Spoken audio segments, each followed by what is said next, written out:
Amém, irmãos? Então, eu espero que você já tenha separado aí o seu caderninho, a sua caneta, para você poder fazer algumas anotações de algo que chame a sua atenção, para que você possa guardar para a sua semana e depois talvez voltar lá, dar uma lida, fortalecer a sua fé. Sua Bíblia em João, por favor.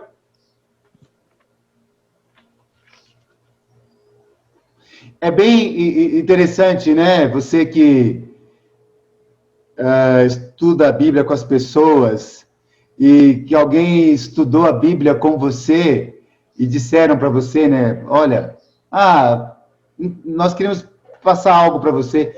Leia o livro de João, que mostra ali, de fato, né? Jesus já na ação, né? Ali já se torna o verbo, né? Se torna a palavra, e aí começa toda a ação de Jesus ali, e algumas coisas vão acontecendo, né? Quando Jesus, ele conversa com uma mulher samaritana, e aí ele diz, né, para a mulher samaritana, aquilo que tanto a mulher samaritana queria, que era pegar a água, ele fala que ele é a água, né? E aí, nesse contexto, os discípulos ali voltam da cidade, reparam naquilo, e Jesus está conversando com uma mulher ali. Depois, Jesus continua ali a caminhada dele, e muitos samaritanos ali creem nele, né? E ele, em meio a isso, ele cura o filho de um oficial, e Jesus continua andando e caminhando, estando no meio das pessoas, e ele também faz outra cura, né, que é no tanque de Betesda, que chama muito atenção.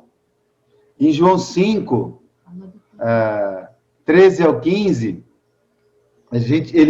vamos ler esse versículo só por algo que me chamou a atenção, né? Esse homem que foi curado, né, ele nem sabia quem é que tinha curado ele, as pessoas foram questioná-lo, e em certo momento, o homem que fora curado não tinha ideia de quem era ele, né? Não tinha ideia de quem era Jesus, pois Jesus havia desaparecido no meio da multidão.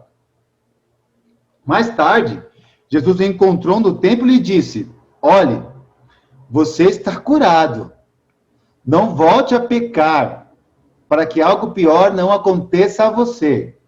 O homem foi contar aos judeus que fora Jesus quem o tinha curado. Logo que Jesus falou isso para ele, ou ele foi contar para eles porque eles queriam saber, ou ele foi contar para ele porque Jesus chamou a atenção dele, né? No sentido de que, olha, algo pior pode te acontecer, né? Você foi curado. E muitas vezes Jesus, quando curava alguém, ou alguém tinha um ato de fé, assim, ele falava, ó, a sua fé o salvou, a sua fé o curou. Então, isso é bem interessante para a gente pensar, né? A maneira como a gente tem que andar com Deus e dos milagres que Deus faz na nossa vida, no nosso dia a dia.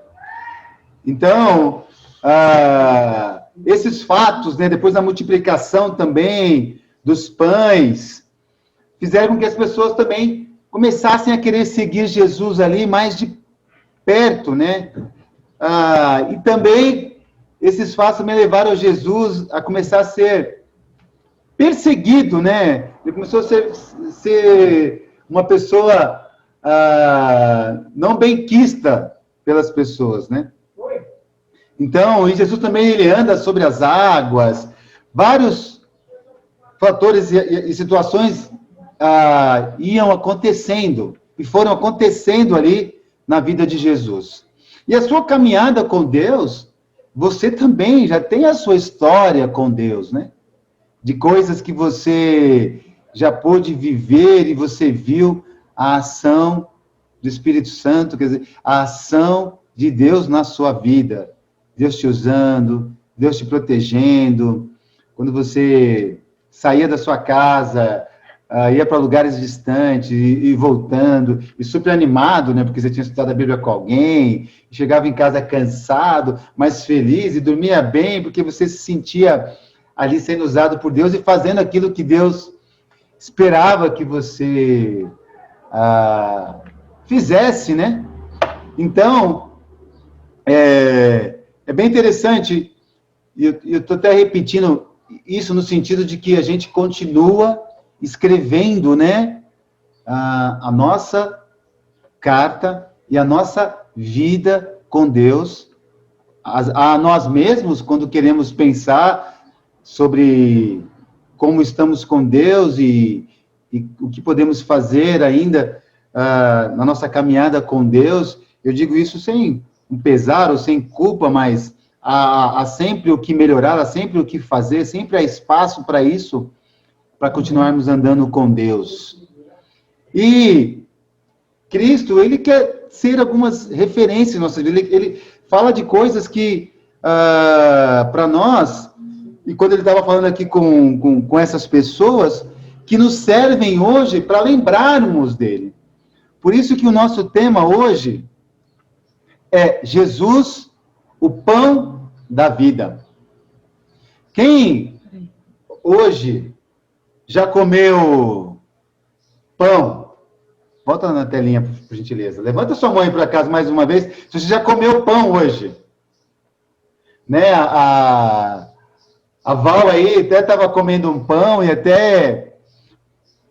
Ô, Val, me dá esse pão. E a Val falou, tem um saco cheio aqui, ó, aquele pão gostoso. E a Kátia já falou, meu Deus do céu, que saudade de comer um pão. E pão é uma coisa... Eu particularmente, gosto muito de pão, né? Mas mostra sua carinha aí, por favor, gente. Mostra sua carinha. Isso, vamos lá, por favor. Mostra sua carinha, mostra sua carinha. Rostos bonitos. Vamos lá, cadê? Cadê a Miriam, a Loira, Paulo, Rodrigo, Maria, Debe, nossa amiga. É a Mary. É a Mary. Então, eu estou fazendo isso não só para perguntar se você comeu pão. Estou fazendo isso para que a gente se veja mesmo. Para que a gente veja se você sorrindo, como a Simone está sorrindo ali. Para que a gente se veja. Então, é interessante, né? A gente precisa entender da importância que você tem dentro como a Ana, né, nos falou das boas novas, do reino de Deus, de ter essa esperança de que o reino já está pronto para nós, né, que um dia vamos estar lá. E Jesus aqui, quando você lê o Evangelho de João, e é o Evangelho, ele está, de fato, mostrando e querendo mostrar que, olha, Deus está entre nós, né? Se você entender que Deus está aqui entre nós e sou eu, né? E sou eu que estou entre vocês, muitas das coisas seriam esclarecidas para eles, né? Então vamos ler em João 6, essa passagem que Jesus ensina os ouvintes dele lá, sobre ele ser o pão da vida. Sobre ele ser o alimento necessário para a alma, né? Para o espírito, para a nossa vida. Então, ele diz assim: quando o encontraram do outro lado do mar, perguntaram-lhe, mestre, quando chegaste aqui? Jesus respondeu, a verdade é que vocês estão me procurando, não porque viram os sinais milagrosos, mas porque comeram os pães e ficaram satisfeitos. Não trabalhem pela comida que se estraga, mas pela comida que permanece para a vida eterna, a qual o Filho do Homem dará a vocês. Deus, o Pai, nele colocou o selo de aprovação. Então perguntaram-lhe, o que precisamos fazer para realizar as obras que Deus requer?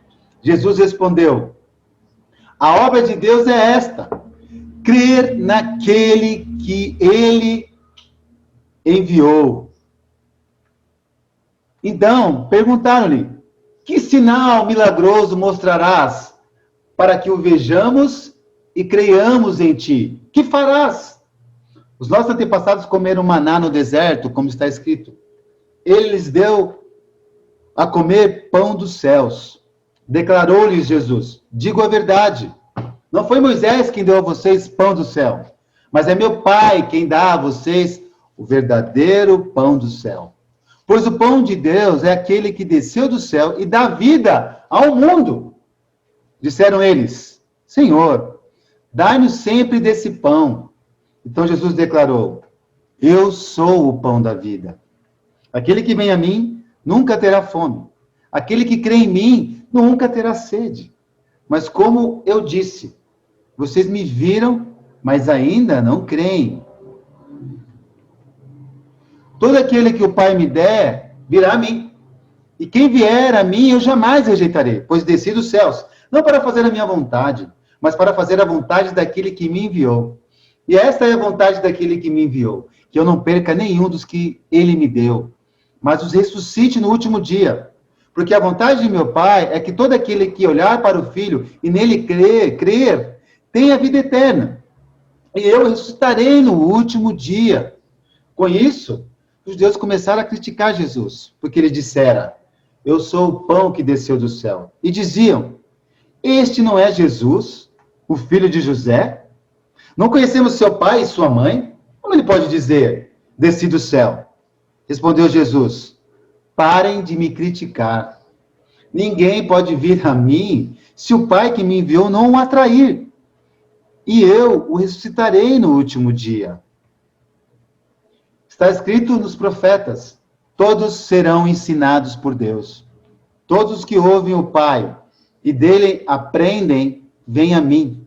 Ninguém viu o Pai, a não ser aquele que vem de Deus. Somente ele viu o Pai. Asseguro a vocês que aquele que crê tem a vida eterna. Eu sou o pão da vida. Os seus antepassados comeram maná no deserto, mas morreram. Todavia, aqui está o pão que desce do céu, para que não morra quem dele comer. Eu sou o pão vivo que desceu do céu. Se alguém comer deste pão, viverá para sempre. Este pão é a minha carne, que eu darei pela vida do mundo. Então os judeus começaram a discutir exatamente entre si: como pode este homem nos oferecer a sua carne para comermos? Jesus lhes disse: eu digo a verdade. Se vocês não comerem a carne do Filho do Homem, não beberem o seu sangue, não terão a vida em si mesmos. Todo aquele que come a minha carne e bebe meu sangue tem a vida eterna, e eu ressuscitarei no último dia, pois a minha carne é verdadeira comida, e o meu sangue é verdadeira bebida. Então, essas pessoas, quando encontraram ali Jesus, fizeram uma pergunta que possivelmente havia respeito e humildade, dentro daquilo que eles estavam querendo saber. E isso fez que Jesus, de fato, continuasse, ainda assim, falando com eles, sobre o mesmo assunto, Então, ele continua dizendo no versículo 56, todo aquele que come a minha carne e bebe o meu sangue, permanece em mim e eu nele. Da mesma forma como o Pai que vive me enviou, eu vivo por causa do Pai. Assim, aquele que se alimenta de mim, viverá por minha causa. Olha que interessante esse versículo. Da mesma forma como o Pai que vive me enviou, eu vivo por causa do Pai. Assim, aquele que se alimenta de mim, viverá por minha causa. Este é o pão que desceu dos céus.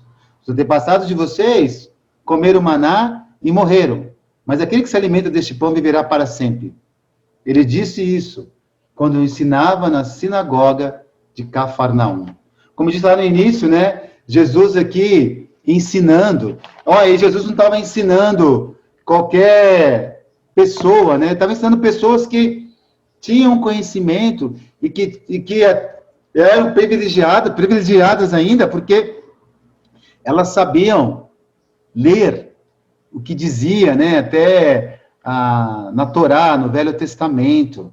E é nítido entender aqui que essas pessoas não tinham as intenções e motivações puras. Jesus sabia do coração deles e da grande religiosidade deles também. Mas Jesus, mesmo assim, por causa da palavra e do que ele era naquele momento e do que ele é, ele ensinou, ele falou, ele continuou, né? Ele insistiu, ele conversou com eles, os ensinou. E nós, na nossa vida, a gente encontra pessoas que parecem que sabem mais, ou que não querem saber de nada, ou que não se interessam, ou que têm intenções ou motivações ruins. O fato é que não interessa quem é e como está, Jesus sempre se apresenta como quem pode salvar. E nós temos que ser homens e mulheres que são assim, que se apresentam como instrumento de salvação para as pessoas, né? E Jesus ia os corrigindo, ajudando eles a pensarem. Quando Jesus diz a eles, né,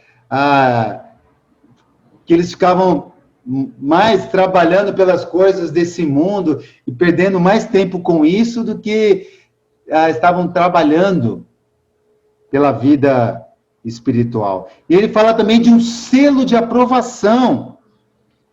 Quer dizer, aquilo que ele estava falando, que ele estava ensinando, era algo confiável. Algo que poderia se crer, que poderia, de fato, ter na própria vida. É algo que era legítimo, né? A gente quando compra algo, você espera que tenha ali o selo de aprovação, por exemplo, né, do Inmetro, que aí é garantido que não é falso, que você pode confiar, que tem legitimidade. E as palavras de Jesus, como ele mesmo dizia, vinha de quem? Vinha de Deus. Então tinha uma legitimidade para a construção da própria vida. A palavra de Deus quer construir a nossa vida espiritual. Por isso, a nossa busca por ela. E nós, quando você decide se tornar um discípulo de Jesus, um cristão, você está dizendo que você está levando o selo de aprovação de Deus.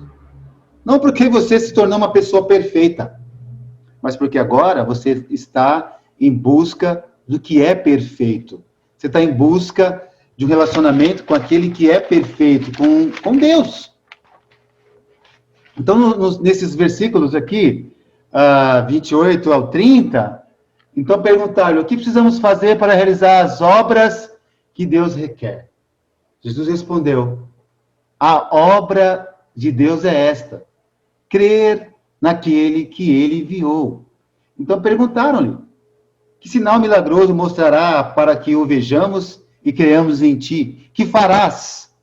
Então eles fazem uma pergunta a Jesus, que até, mais uma vez, né, parece assim com bastante fundamento, com bastante humildade, mas por trás disso não tinha isso, né? Você já se fez essa pergunta? O que eu tenho que fazer para, de fato, agradar a Deus?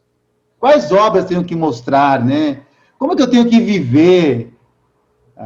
Quando, mais uma vez, né? Estudamos a Bíblia, quando você estuda para alguém, imagina se alguém faz essa pergunta para você. O que eu tenho que fazer para me tornar um discípulo? O que eu tenho que fazer para colocar a Bíblia em prática? O que eu tenho que fazer para mudar a minha vida? O que você responderia, né? Com certeza você responderia aquilo que você aprendeu de Deus por causa da palavra. E isso, quando Jesus fala, né? Ele responde, a obra de Deus é esta, crer naquele que ele enviou, é o nosso chamado, né? a gente pensar o quanto, de fato, estamos crendo em Deus, em Cristo, na palavra dele. O quanto isso está vivo em nós, né? O quanto a palavra de Deus nos rodeia, nos equilibra, nos ensina, nos direciona. Porque senão, a gente fica atrás de sinais, de alguma coisa que possa mostrar Deus, sendo que Deus quer estar vivo em nós, e Ele estando vivo em nós, com as suas atitudes, com as suas ações, com as suas escolhas, é você quem vai mostrar Deus para as pessoas. Não tem uma barganha aqui, né? Você já sabe que Deus faz parte da sua vida. Então, esses homens, eles também fizeram como a mulher samaritana fez, né? Ah, Senhor, me dê dessa água. No versículo 34, disseram, Senhor, dai-nos sempre desse pão. Só que eles viam e não criam. Imagine nós, como temos que ter fé. Como a nossa vida de fato é de fé. Porque hoje nós não vemos, nós cremos. A gente não vê de fato, né? Como essas pessoas puderam e tiveram o privilégio, né? De poder ver Cristo ali na frente deles. Vendo Jesus pondo os pés dele no chão. Vendo Jesus tomando água. Vendo Jesus multiplicando pães e peixes. Curando alguém. Eles viram. Eles viram. Andaram com ele. Estavam ali presentes. Eles viram. E nós, como eu disse, não vemos. O que fazemos? Cremos na palavra de Deus e obedecemos. E nos esforçamos ao máximo para obedecer. E isso é um grande desafio. O que nós fazemos? Nós cremos neste pão da vida. O pão que nos dá vida. Tanto que temos nosso momento de Santa Ceia. De lembrarmos, né, do pão que representa o corpo, do vinho que representa o sangue. E isso alimenta e mostra como está a nossa fé em quem cremos e quem obedecemos. Porque Jesus fala de Moisés, né? E eles tinham lá Abraão, Moisés, Jacó, como os pais da fé. E eles são os pais da fé, mas não estão acima de Jesus. Nem no mesmo nível. No versículo 38, pois desci dos céus, não para fazer a minha vontade, mas para fazer a vontade daquele que me enviou. Nossa, Jesus desejava fazer uma única vontade, a vontade do Pai. E às vezes, a gente acha que é Jesus. Nossa, claro, Jesus, ele tinha uma conexão ali, o próprio Deus na Terra, obviamente que ele ia fazer o que Deus esperava que ele fizesse. Nós temos que lembrar que ele veio como humano, como eu e como você. E ele não pecou. Por isso que eu queria ler uma escritura em Hebreus 5, para nós entendermos que as nossas lutas, que as nossas buscas, que às vezes o nosso desânimo, os nossos anseios, a Bíblia diz aqui em Hebreus 5, 7, né? Durante os seus dias de vida na terra, Jesus ofereceu orações e súplicas em alta voz e com lágrimas, aquele que o podia salvar da morte, sendo ouvido por causa da sua reverente submissão. Embora sendo filho, ele aprendeu a obedecer por meio daquilo que sofreu. E uma vez aperfeiçoado, tornou-se a fonte da salvação eterna para todos os que lhe obedecem, sendo designado por Deus sumo sacerdote segundo a ordem de Melquisedeque. Mas olha, durante seus dias de vida na terra, aonde Jesus passou os dias dele, né? Aqui a Bíblia fala, na terra. E o que ele ofereceu? Ele ofereceu algo que eu e você podemos oferecer.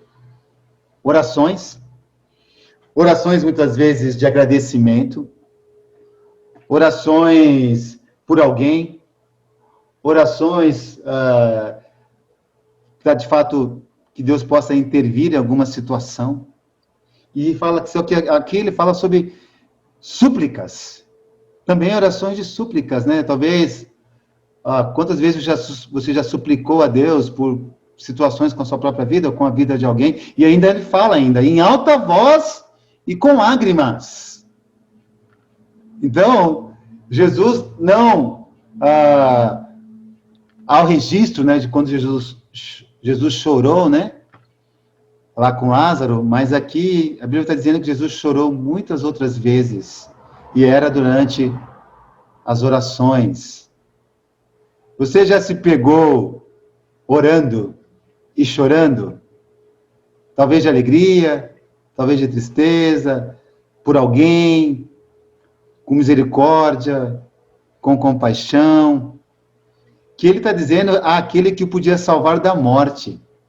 Olha, Jesus também lutou, né? Lutou para manter o foco dele naquilo que ele precisava fazer por causa de mim e por causa de você. Então, no versículo 41 do texto que estamos lendo, com isso os judeus começaram a criticar Jesus porque ele dissera: eu sou o pão que desceu do céu. Eles sabiam, né? Eles sabiam quem era Jesus, as origens de Jesus. Tanto que eles falam lá, olha, esse aí não é o... Peraí, ele não é filho de José? Quer dizer, ele não é filho de um outro ser humano? O que ele tem, assim, de especial, que ele está dizendo que ele é o pão que desceu do céu? Quer dizer, ele não veio direto do céu. Ele veio de um outro ser humano como eu vi, como outro. Quem esse homem pensa que ele é? Quem esse cara pensa que ele é? E Jesus não estava ali só para ter um bate-boca ali, uma coisa de ficar discutindo sobre uma discussão tola. Ele estava ali como caminho, como meio de salvação, como meio de fazer as pessoas meditarem e pensarem. Nos versículos 44 e 45, né? Ele fala: ninguém pode vir a mim se o Pai que me enviou não o atrair. E eu ressuscitarei no último dia. Está escrito nos profetas. Todos serão ensinados por Deus. Todos os que ouvem o Pai e dele aprendem, vêm a mim. Então, Jesus aqui se coloca numa situação mais conflitante ainda com ele, quando ele fala, está escrito nos profetas, que está escrito, está falando de mim lá, no que vocês leem, está falando de mim. Está falando da minha pessoa. E ele fala que ninguém pode vir a mim se o Pai que me enviou não o atrair.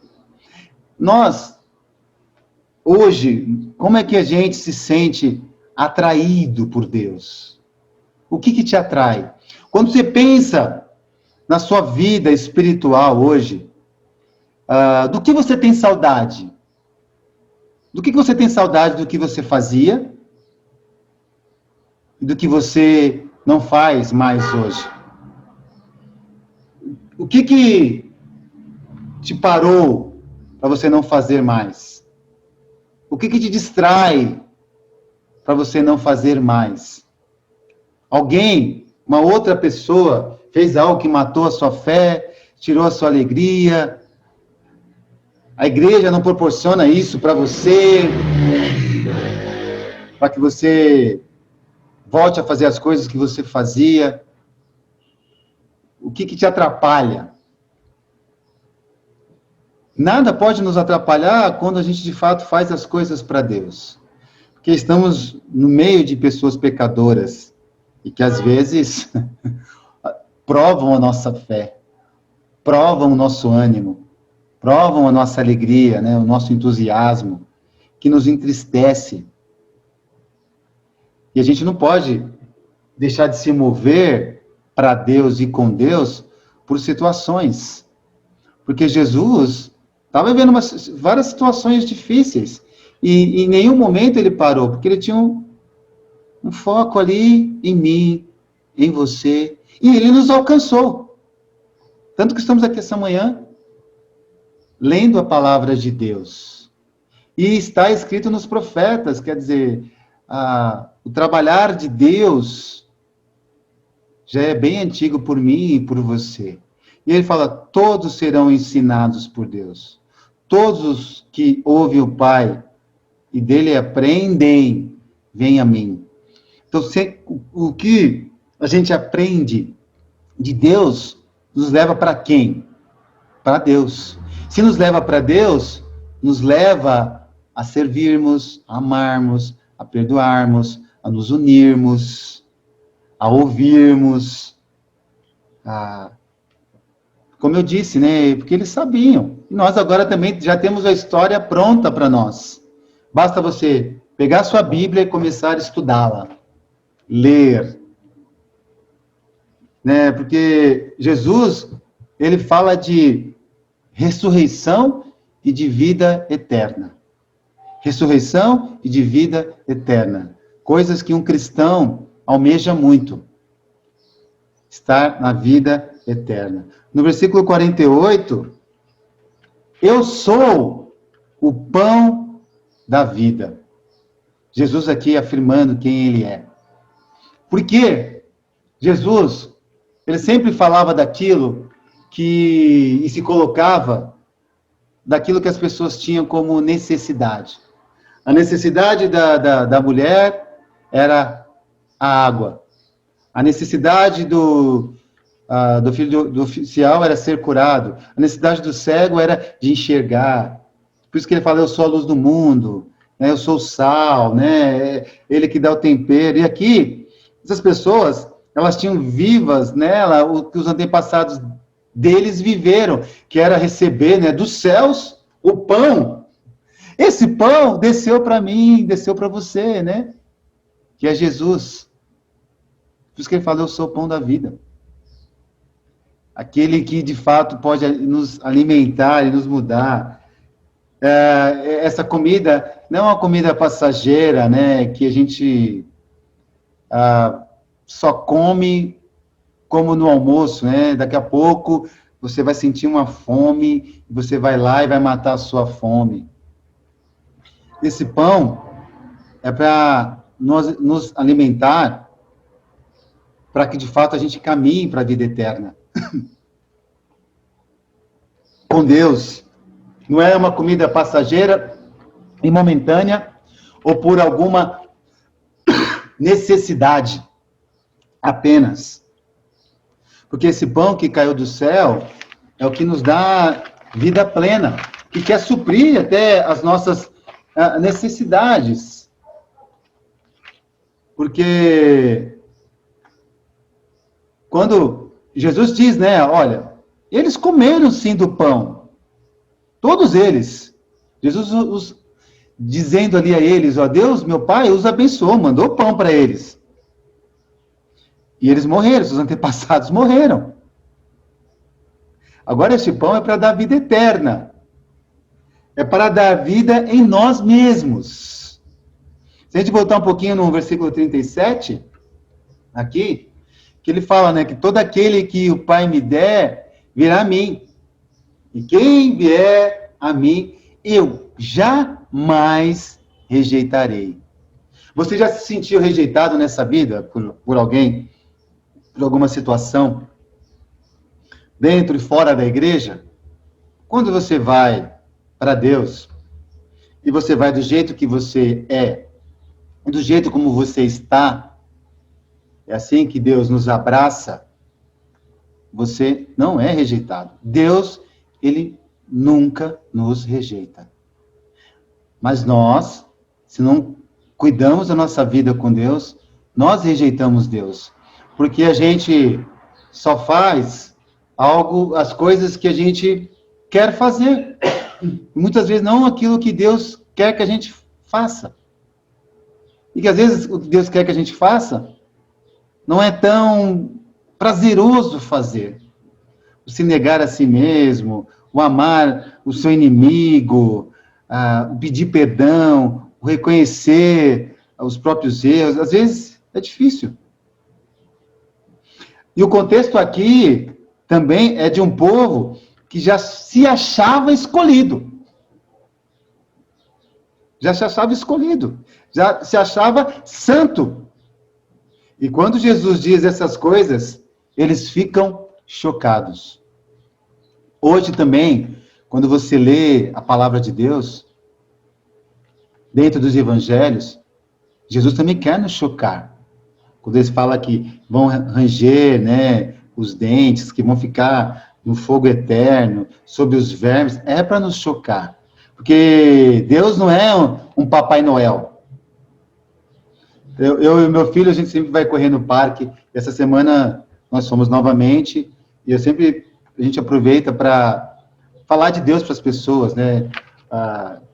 Conversa com as pessoas, e o assunto, quando termina sobre falar de Deus, a gente convida as pessoas para conhecer o que a gente tem conhecido, convida as pessoas para poderem participar do culto online, e tem sido muito bom. E eu conversando com a pessoa, ela perguntou para mim como é que eu via Deus, como é que eu enxergava Deus. E eu falei sobre a soberania e de diversos aspectos. Aí eu falei, e você, como é que você vê Deus? Eu vejo Deus como um Papai Noel. Um Deus que está lá olhando, está com o mundo assim na mão, olhando. Às vezes ele faz uma cara feia, às vezes ele sorri, um velhinho. Como é que eu e você vemos Deus? Né? Sabe, Deus, ele quer estar muito presente em mim e em você. Como é que nós vemos Deus? Temos que ver Deus, né? Ver Cristo um no outro. Um no outro. Porque, afinal de contas, ele habita onde e em quem? Naqueles que buscam a santidade em Deus, que decidiram que Jesus seria o Senhor da vida delas, e através do Espírito Santo é possível termos Deus em nós.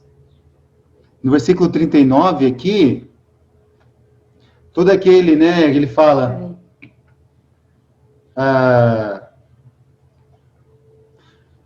e esta é a vontade daquele que me enviou, que eu não perca nenhum dos que ele me deu, mas os ressuscite no último dia. Né, se voltássemos agora aqui e olhássemos os nossos rostos, e olhássemos de fato atentamente para cada rosto, de quem você sentiria falta? De quem você está sentindo falta, né? Que poderia estar no nosso meio, ou não está no nosso meio, mas de quem você sentiria falta? Para quem você, por sentir falta, diria, eu vou falar com essa pessoa essa semana. Eu vou ligar para ela. Vou falar com ela. Vou dizer o quanto eu a amo, o quanto eu quero que ela fique bem, o quanto ela é importante para Deus. Independente de qualquer situação, se a pessoa não está hoje, ou se faz tempo que ela não está, qual rosto vem à sua mente quando a gente pensa na vontade de Deus, que eu não perca nenhum daqueles que Ele me deu? A gente pensa em alguém, em amigos, em amigas, né? Porque a vontade do Pai, a vontade de Jesus, né? É essa que precisa estar em nós. Em oração e também em palavras. E no versículo 33, a Bíblia diz assim, né? Jesus dizendo, pois o pão de Deus é aquele que desceu do céu e dá vida ao mundo. Dá vida ao mundo. Então não é algo só para mim, só para você. Qualquer lugar que você for desse mundo, Deus está dando vida. Se a gente olha para o mundo e as pessoas têm, né? Nós estávamos assistindo algumas coisas, as pessoas têm alguma preocupação enorme com o mundo. Enorme. Né? Você vê lá pegando fogo no Pantanal, derretimento lá na Antártida, e os animais sofrendo e morrendo, né? O fogo consumindo tudo. E as pessoas tinham a esperança de que, nessa pandemia, as pessoas iriam mudar, né? Porque todo mundo agora pensaria mais um no outro, porque todo mundo agora estava se tornando como iguais. E até ouvi ontem, né, as pessoas falando que, nós estamos destruindo o nosso próprio lar, é o nosso lar, né? Todo mundo é o nosso lar. E ainda a gente precisa entender que todas essas coisas são verdades e são importantes, né? Mas o mais importante ainda para nós é entendermos quem é o agente transformador. Quem é o agente transformador? Quem é que transforma de fato? Quem é que vai fazer as pessoas olharem para o outro de fato? Vai fazer as pessoas olharem para o mundo com outro olhar de fato, olhando para a criação de Deus, aquilo que Deus criou para nós, assim vai querer conservar. O agente transformador é esse pão. É comermos desse pão. É Cristo. Quem é o agente transformador que vai fazer eu e você mudarmos e nos amarmos e nos unirmos e olharmos para o mundo com outro olhar, com outro coração? De olhar para a esposa, de olhar para o marido, de olhar para os filhos, de olhar para o vizinho, com um olhar de amor, de misericórdia, de compaixão, de olhar no trabalho, é esse pão. E nós temos esse pão a oferecermos para as pessoas. O que elas vão fazer com esse pão é com elas. Mas nós temos que oferecer. Porque esse pão é dado a nós e nos foi dado. Então a gente não pode olhar para o nosso lado e pensar que, de repente, a responsabilidade é de alguns. É nossa. Todos nós podemos amar o outro. Todos nós. Mesmo com as suas falhas, né? Você pode amar alguém. Dentro e fora da igreja. E nós precisamos não cairmos num pecado, talvez, de sermos apenas religiosos. Nós, como seres, somos seres dependentes. Nós dependemos da água, não é verdade? De luz. Dependemos do ar, da comida, do dinheiro. Dependemos de exercícios físicos para ficarmos bem. Dependemos do dormir, do descansar, do trabalho, de coisas criadas por Deus. Nós precisamos ser dependentes de Deus. Precisamos ser dependentes do Criador. Nada pode estar ocupando o lugar de Jesus em nossas vidas. Nada podemos fazer mais do que estarmos fazendo as coisas para Deus.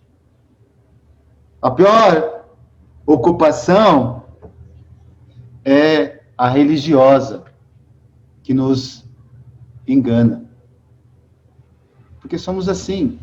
Quando nós pensamos, e nós como seres dependentes, tem uma coisa que eu e você não queremos. Lá dentro você não quer depender de ninguém. Não queremos depender de ninguém. Quando você pensa, o que te daria uma condição para você não depender de ninguém? Não depender de ninguém mesmo. Do seu trabalho, do seu patrão. Deus, se o Senhor me fizesse uma pessoa rica, eu não ia depender de ninguém. Eu não ia depender do meu salário. Eu não ia depender de ter que prestar um concurso para ter melhor salário. Eu não ia depender do meu marido ou da minha esposa, ou depender disso ou daquilo. Nós somos assim. O nosso sonho Muitas vezes, humanamente falando, qual é o sonho que a gente quer, que nós gostaríamos de ter? É sermos independentes. Por que as pessoas trabalham pra caramba? As pessoas guardam dinheiro, e isso, e aquilo. Eu não estou falando de um contexto de estar errado ou certo, né? Mas quando a gente coloca isso acima de Deus, a realidade é essa. A gente não quer depender de ninguém. Né? Eu ouvia muito isso da minha mãe. Minha mãe falava assim: eu não dependo de homem algum. Eu me sustento. E Jesus dependia de quem? Jesus era dependente de Deus. Ali, ó, conectado. Tudo que eu faço é pela vontade do meu Pai. Se vivo, se respiro, se como, se descanso, se durmo, era dependente de Deus. Se nós nos relacionamos com Deus de fato, de quem nós vamos depender? Muitas coisas estão em volta de nossas vidas, e são muitas coisas boas, graças a Deus mesmo. As nossas amizades, você ter saúde, você ter uma casa, você ter um carro, você ter vida, você ter amigos, e você... Pensa nas coisas boas, tenta pensar em coisas boas que estão ao seu redor. Pensa nos seus filhos, no crescimento deles, quando você os pegou. Pensa na sua casa, que um dia você comprou, você fez a sua casa agora do jeito que você quis, do jeito que você quer, as pequenas coisas que você tem, até o celular que você quis comprar, porque tem a coisa que você... Pensa nas coisas materiais que estão ao seu redor. São bênçãos de Deus. E nada disso pode substituir Deus. Se Jesus, como Deus, dependia de Deus, de quem nós temos que depender?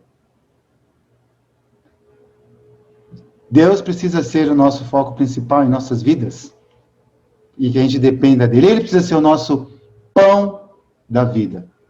Eu espero que essa semana, quando você for comer pão, você lembre do que a gente falou hoje. Ou se você passar na padaria e lembrar que em frente à padaria, em frente ao supermercado, que lá vende pão, você possa lembrar de Cristo. E talvez isso até te ajude em alguma situação assim, como na semana passada falando sobre a carta, né? Que essas coisas possam ajudar como simbolismos para a gente se voltar para Deus. E que, mais uma vez, essa manhã, de tudo que a gente ouviu, os louvores, o bem-vindo, a Santa Ceia, a oferta, e agora a ministração da palavra, que isso tudo possa ser derramado para a honra e glória de nosso Deus. Que a sua vida seja uma vida que você se derrame e dependa de Deus diariamente. Que a gente possa cada vez mais termos vidas que mostrem nossa dependência em Deus. Amém? Que de fato Deus seja o nosso pão diário. Aquilo que nos alimentamos, porque sabemos que necessitamos, porque nos fortalece. Que toda honra e glória seja dada ao nosso Deus. Amém.